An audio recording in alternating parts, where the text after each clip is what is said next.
1869년에 출간된 소설 해저 이만희에 나오는 노틸러스 호를 혹시 아시나요? 전 세계 해저를 탐험한 이 잠수함에 전기 에너지를 공급한 게 바로 나트륨 배터리였는데요. 150여 년이 지난 지금 이 나트륨 배터리가 진짜 현실로 다가오고 있습니다.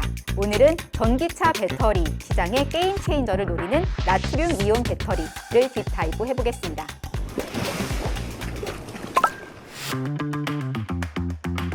지금 배터리 시장의 주류는 단연 리튬이온 배터리이죠. 그러니까 양극과 음극 사이를 리튬이온이 왔다 갔다 하면서 전기 에너지를 만들어내는 건데요. 이 리튬이온을 나트륨이온으로 바꾼 게 바로 나트륨이온 배터리입니다. 리튬 배터리는 1991년에 소니가 처음 상용화를 했고요. 지금은 이제 전기차에까지 쓰일 정도로 발전을 했죠. 나트륨 배터리도 실험실에서는 1980년대부터 연구가 됐다고 해요. 하지만 산업화에 있어서는 이제야 막 시작하는 아주 초기인 단계입니다. 2021년 여름에 세계 최대 배터리 제조사죠. CATL이 나트륨 이온 배터리를 개발했다고 깜짝 공개를 했습니다. 이걸 보고 전 세계가 놀랐는데요. 이 나트륨 배터리의 에너지 밀도가 킬로그램당 160Wh였거든요. 저가형 전기차에 보통 들어가는 LFP 배터리의 약 80에서 90% 정도 되는 거죠. CATL은 올해 안에 체리 자동차와 손잡고 이 나트륨 배터리를 넣은 소형 전기차 모델을 출시하겠다고 예고를 한 상태입니다. 그리고 이 CATL만이 아니에요. 중국에는 하이나 배터리, 그리고 여러분이 잘 아시는 전기차 브랜드인 BYD도 나트륨 배터리를 만들고 있고요. 영국의 파라디온, 미국의 나트론 에너지 같은 스타트업도 있습니다. 스웨덴의 배터리 기업인 노스볼트도 우리가 나트륨 배터리 드디어 자체 개발했어. 앞으로 이거 만들 거야 라고 선언을 했습니다. 나트륨 이온 배터리는 엄청난 장점이 있습니다. 이게 가격이 싸요. 가성비의 끝판왕이라 할 수 있죠. 리튬 이온 전지보다 소재값이 훨씬 덜 들기 때문인데요. 최근 원자재 시장에서 거래되는 가격을 보면 탄산 리튬 가격이 톤당 2,400만 원 정도이거든요. 탄산 나트륨 가격은 톤당 31만 원, 그러니까 76분의 1 수준으로 쌉니다. 또 리튬 이온 배터리에는 음극 기판에 동박, 그러니까 구리로 된 박을 써야 하는데요. 나트륨 이온 배터리는 동박이 필요 없고 알루미늄 박으로 대체할 수 있습니다. 알루미늄이 구리보다 가격이 4분의 1 정도 수준밖에 안 되거든요.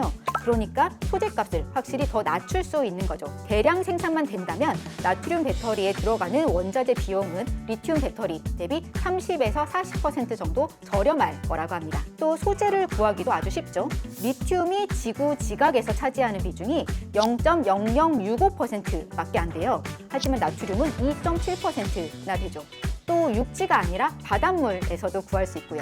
그리고 나트륨 배터리는 추위에도 더 강하다고 합니다. 이게 리튬 배터리의 단점 중 하나가 추우면 에너지 효율이 급격하게 떨어진다는 거예요. 영하 20도 정도 되면은 주행거리가 거의 60% 수준으로 떨어진다고 하죠. 하지만 나트륨 배터리 같은 경우에는 영하 20도의 강추위에서도 90% 이상의 성능을 발휘한다고 합니다.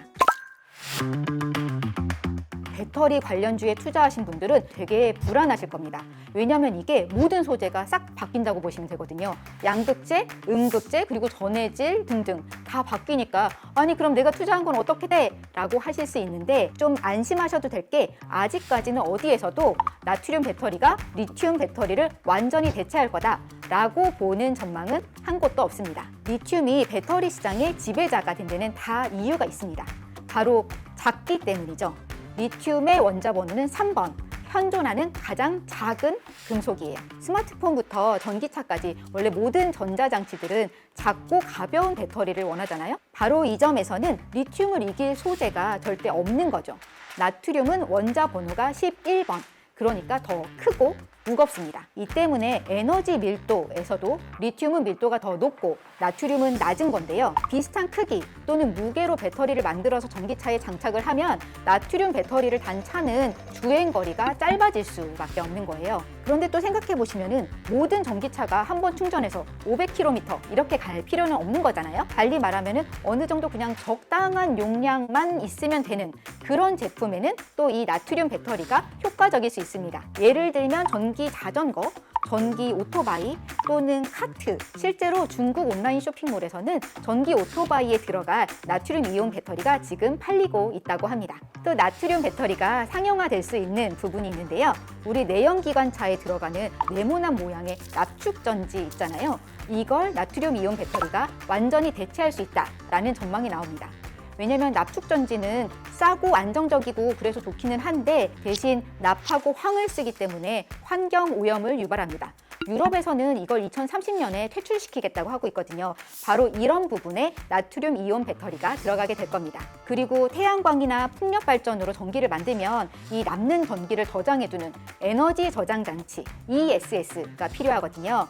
바로 이것도 나트륨 이온 배터리로 만들 수 있는데요. 왜냐하면 이거는 들고 다니거나 옮길 필요가 없으니까 좀 무겁거나 부피가 커도 괜찮기 때문입니다. 물론 소형 전기차에도 나트륨 배터리가 쓰일 거라고 합니다. 하지만 초기에는 단독으로 쓰이기보다는 아마 리튬 배터리와 나트륨 배터리를 섞어서 같이 쓰는 하이브리드 형태가 될 가능성이 큽니다. 그 관건은 리튬 가격에 있습니다. 사실 최근 2년 사이에 갑자기 나트륨 배터리 붐이 일어난 거는 다 리튬 가격 때문이었거든요. 리튬 가격이 2020년 말에 톤당 3만 위안 정도였는데 2022년 11월에는 59만 위안으로 20배 가까이 뛰었습니다. 아주 엄청나게 올라서 다들 이제 리튬의 슈퍼 사이클이 시작되는구나 라고 얘기를 했죠. 그런데 1년 전부터 리튬 가격이 급격하게 꺾이기 시작합니다. 가격이 77%나 폭락했어요. 이게 전 세계적으로 전기차 수요가 생각만큼 늘지 않으면서 리튬 공급이 과잉이라는 거예요. 그래서 지금은 어떤 전망까지 나오냐면 2028년까지 리튬 공급이 전체적으로 과잉일 거다. 리튬 가격이 더 떨어질 수 있다라는 비관론까지 나오고 있거든요. 그런데 나트륨 이온 배터리는 아까도 말씀드렸듯이 아직은 에너지 밀도가 낮아서 전기차에 바로 달 정도의 수준이 안 됩니다. 그러니까 연구 개발을 더 많이 해서 이 성능을 끌어올려야만 하는 건데요. 리튬 가격이 이렇게 계속 떨어져서 너무 싸지면은 그럼 나트륨 이온 배터리 그렇게 돈 들여서 개발할 필요가 없는 거 아니야? 뭐 이렇게 될 수도 있는 거거든요.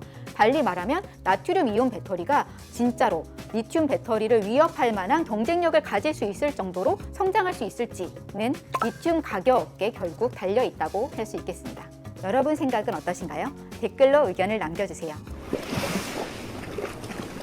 그러면은 둘 다 투자하는 게 낫겠네요. 오, 둘 다 투자한다. 그렇죠. 하나에 몰빵하는 거. 전망하기에 따라서 다른데 나트륨 배터리는 그냥 뭐 끼케야 에너지 저장 장치랑 오토바이 정도? 그러면은 너무 시장이 조금 전기차 배터리의 한 2% 수준? 그러니까 되게 조금일 수도 있다. 그러니까 무시해도 된다.